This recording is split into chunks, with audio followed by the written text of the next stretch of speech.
iqiniso. Batwana basezulwini wabe sekufika isikhathi sengicela kubaba ukuthi sengikhuluma sengicela ngosebenza wasevuma nenhlahla ngoba ngangelusele uJehova uThixo omkhulu wasezulwini angizange ngwesona umsebenzi angizange ngiyele esikoleni kodwa mina ngazi bengisebenze ezitolo angaze ngiye ndawo mina ngaqashwa lapha kwesiqumbe ngasebenza khona ishumi leminyaka esithupha akala kodwa ngalo ufuka umsikababa ngoba umsikababa waphupha waphela nganamandla ngafika lapha ngale esikhundleni kodwa ngafundile ngani na ngoba ngihamba lophukelihle amen ngale esikhundleni kodwa ngishaya isefo ngigijima naso kodwa ngakado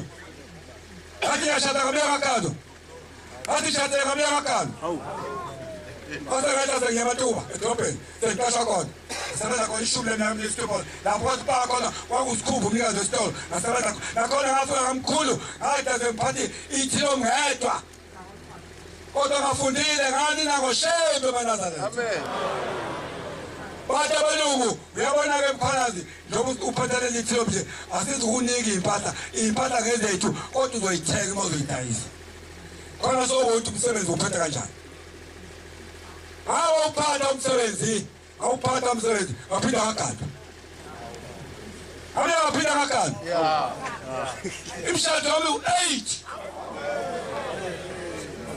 namhlanje senginey'ngane uNkulunkulu ngiphe u-32 wengane amen abazukulu bawu-51 amen.